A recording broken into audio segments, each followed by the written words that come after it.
এই পদ্ধতি যদি ফকির মিসকিনদের কল্যাণের জন্য হয় তাহলে ওটা জায়েজের অন্তর্ভুক্ত ইনশাআল্লাহ। কিন্তু সমাজ যদি এই পদ্ধতিকে জরুরি করে দেয়, এই পদ্ধতি ছাড়া অন্য পদ্ধতিতে কুরবানির মাংস বন্টন করলে তাকে সামাজিকভাবে বয়কট করে, তাহলে অবশ্যই এই পদ্ধতি বিদআতের অন্তর্ভুক্ত হবে। জাকারিয়া ইবনে কাউসার বলছেন যে শেখ, আমাদের দেশে মুসলিমরা বিভিন্ন সমাজ গঠন করেছেন যারা কুরবানির পর পশুর 3 ভাগের 1 ভাগ সব কুরবানি দাতার থেকে নিয়ে যারা কুরবানি দেননি তাদের মাঝে ভাগ করে দেয়। তাদের এই পদ্ধতি কি জায়েজ হবে শেখ? জায়েজ হলেও উত্তম হবে না। জায়েজ হবে কিন্তু উত্তম হবে না, আবার নাজায়েজ হবে অবস্থা হিসাবে। সমাজ যদি বলে এরকম করাটা জরুরি বা এরকম করতে আপনারা বাধ্য, তাহলে বলবে এটা জায়েজ নয়। কারণ এই আদেশটা ইসলামে নেই, সমাজ করেছে। এখন সমাজ যদি গরিব মানুষের ভালোর জন্য করেছে তাহলে তো ঠিক আছে, কিন্তু সমাজ এমন একটা ব্যবস্থা করছে যে ব্যবস্থাটা জরুরি নয় আর সমাজকে জরুরি করছে, তাহলে জরুরি করে দিতে পারে না সমাজ ইসলামের বিধান। এই জন্য বললাম যে অনেক সময় এটা জায়েজ নয়। আচ্ছা, এখন গরিব দুঃখীকে বন্টন করার জন্য যদি এই নিয়মটা ভালো হয়, সহজ হয়, তাহলে এই নিয়ম করতে কোনো আপত্তি নেই। কিন্তু আপত্তি একটা জিনিসে, সেটা হলো প্রত্যেক মানুষ তার কুরবানির কতখানি দান করবে সেটা ইসলামে নির্ধারিত নয়। একজন মানুষ ছাগল কুরবানি দিয়েছে বা একজন মানুষ গরু কুরবানি দিচ্ছে, তো তার গরুর বা ছাগলের কতখানি মাংস দান করবে এটা শরিয়া নির্ধারণ করে দেননি। এটা মানুষের অন্তরের সাথে সম্পৃক্ত, তার নিয়তের সাথে সম্পৃক্ত। সে ওখান থেকে যদি 2 কেজি 5 কেজি 10 কেজি তার আন্তরিক, তার ইখলাসের সাথে তুলে দান করে, তাহলে এটা আল্লাহর কাছে কবুল হবে। কিন্তু তাকে যদি জবরদস্তি তার কাছ থেকে 3 ভাগের 1 ভাগ নেওয়া হয় বা অর্ধেক নিয়ে দান করা হয়, তাহলে সেটা তার ইচ্ছার বাইরে চলে গেল, সেটা গ্রহণ হবে না, কারণ তাতে ইখলাস নাই। তো সে কারণে যারা সমাজের মানুষ 3 ভাগের 1 ভাগ বাধ্য করে দিচ্ছে, সেই বাধ্য করাটা জায়েজ নয়। সমাজ এটা বলতে পারে, তোমরা তোমাদের ইচ্ছা মতো যা দিতে চাও আমাদের এখানে এসে জমা করে দাও, আমরা বন্টন করে দেব, তাহলে ঠিক আছে। কিন্তু ওরা যখন 3 ভাগের 1 ভাগ নির্ধারিত করেছে, এটা সমস্যার বিষয়, এটাই সমস্যা, কারণ ইসলামে সেটা নির্ধারিত নেই। দ্বিতীয় কথা, এখানে দ্বিতীয় একটা সমস্যা যে সেই গোস্তগুলো, সমাজের সেই গোস্তগুলো যখন ফকির মিসকিনকে দান করা হয়, যখন বেঁচে যায় দান করে, তখন আবার সেগুলো ফিরিয়ে নেওয়া হয়। তাহলে দান করার পর ফিরিয়ে নেওয়ার নীতিটা কিভাবে জায়েজ হয়? আপনি বলছেন দান করলাম, আবার বলছেন না এই বাকিটা ঘুরিয়ে নিয়ে আসে, তো এটা আপনার মানে সত্যিকারে দান করা হয়নি শুরুতে। আচ্ছা, আরেকটা জিনিস হলো এই যে এইভাবে ফকির মিসকিনকে দেওয়ার নিয়ম কোথায় ছিল ভাই ইসলামে? যে এটা কি ফেতরার জিনিস নাকি? যে আল্লাহ রসুল সাল্লাল্লাহু আলাইহি ওয়াসাল্লামের কাছে জাকাতুল ফিতর জমা হতো, তারপরে তিনি তখন বিতরণ করে দিতেন।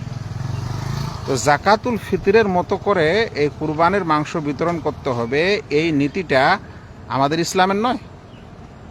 সেজন্য সমাজের এই নিয়মটা, আমি ওই জন্য বলছিলাম যে বৈধ হলেও, মানে কিছু নিয়ম নীতি বৈধ হতে পারে, কিন্তু সেটা উত্তম হতে পারে না, সেটা সুন্নতও হতে পারে না।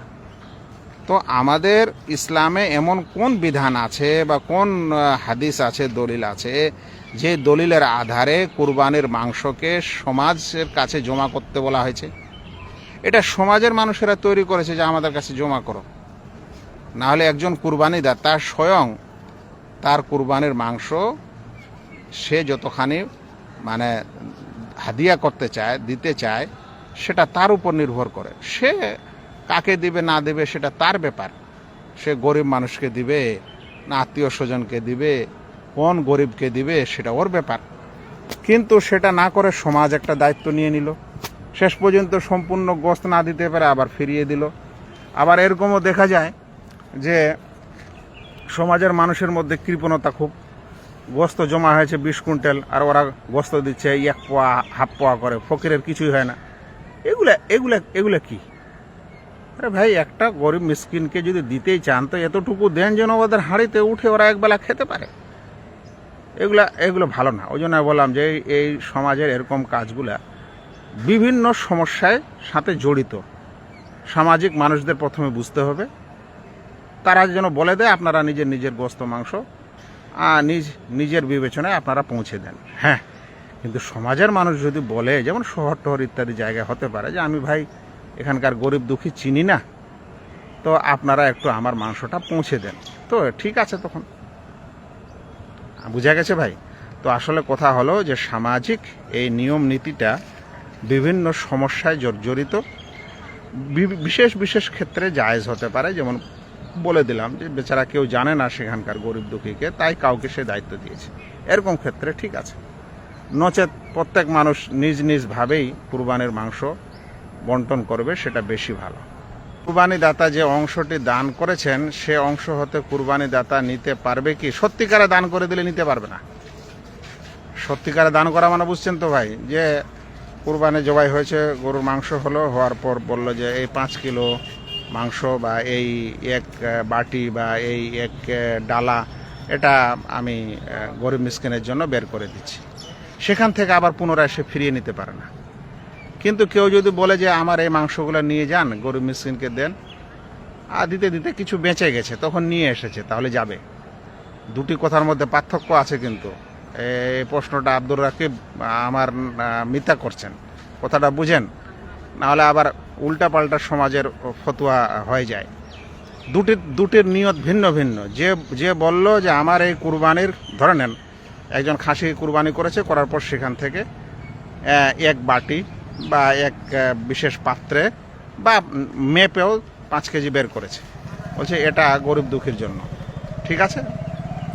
এখন যখন সে এটা বের করার পর বলে দিল, নিয়ত করে নিল যে এটা গরিব দুঃখীর জন্য, তাহলে এটা গরিব দুঃখীর জন্য দান হয়ে গেল।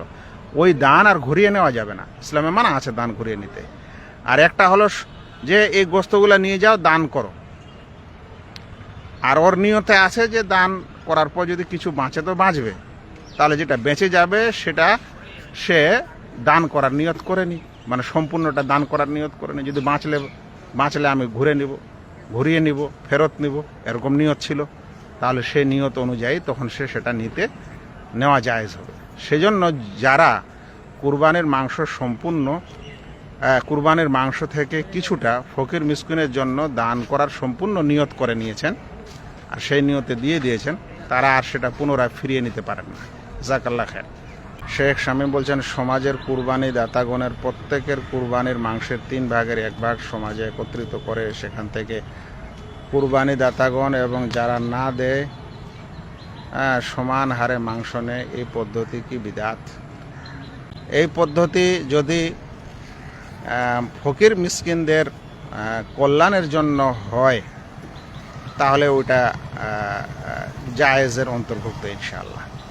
কিন্তু সমাজ যদি এই পদ্ধতিকে জরুরি করে দেয়, এই পদ্ধতি ছাড়া অন্য পদ্ধতিতে কুরবানির মাংস বন্টন করলে তাকে সামাজিকভাবে বয়কট করে, তাহলে অবশ্যই এই পদ্ধতি বিদআতের অন্তর্ভুক্ত হবে।